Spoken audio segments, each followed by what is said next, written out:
torí ọ̀rọ̀ yìí àwọn èèyàn tí ń bi mí léèrè pé báwo làwọn ṣe lè join Irẹ̀kún Security Network.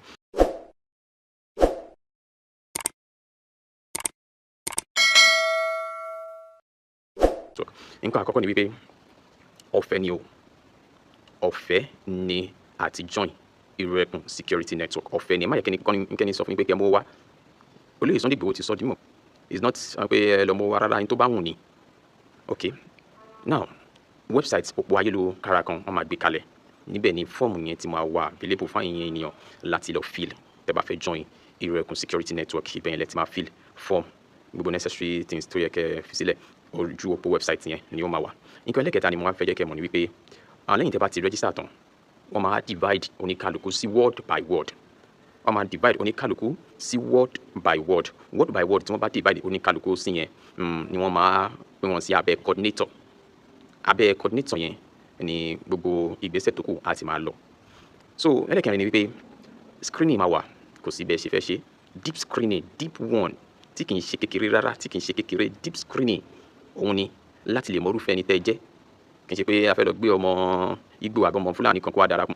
Deep screening láti lè mọ kúlẹ̀kúlẹ̀ ṣé lóòótọ́ lẹ nífẹ̀ẹ́ ilẹ̀ Yorùbá, ṣé lóòótọ́ lẹ fẹ́ darapọ̀ mọ́ Irẹ̀kún Security Network.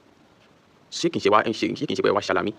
Deep screening ó máa wà fún gbogbo àwọn èèyàn tí wọ́n bá ti fi orúkọ sílẹ̀ láti darapọ̀ mọ́ Irẹ̀kún Security Network láti lè mọ̀ bóyá ẹ jẹ́ ojúlówó ọmọ Yorùbá, bona fide ọmọ Yorùbá kẹ́ tó di ọmọ ẹgbẹ́.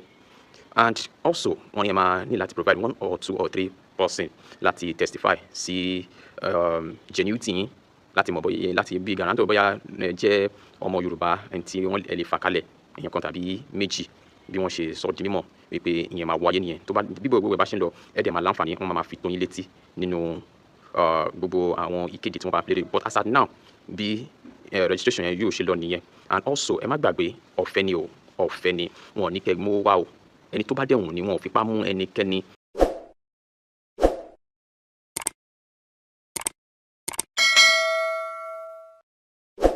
Ọ̀tẹ̀ ló ń jẹ́ ló ń pè ọ́, kò sẹ́ni tí ò lórúkọ tiẹ̀, àti wípé ọmọ kì í gọ̀ títí sẹ́ẹ̀ kó gbàgbé orúkọ ara rẹ̀. Ààfin tèmi ò nílò ìdánimọ̀ lọ́jà, tó bá dọ́jà báyìí wọ́n á mọ̀ pé ó dọ́jà ni. Èmi tí ń tòótọ́ Samuel Owóyẹmí, fẹ́lẹ́fẹ́lẹ́ láyé lórúkọ mi, fẹ́lẹ́ ní gbogbo ìyẹn mọ̀ mí sí. Èmi náà kọ́, Ọlọ́run ọba òkè ló fún mi ṣe ní gbogbo ìgbà.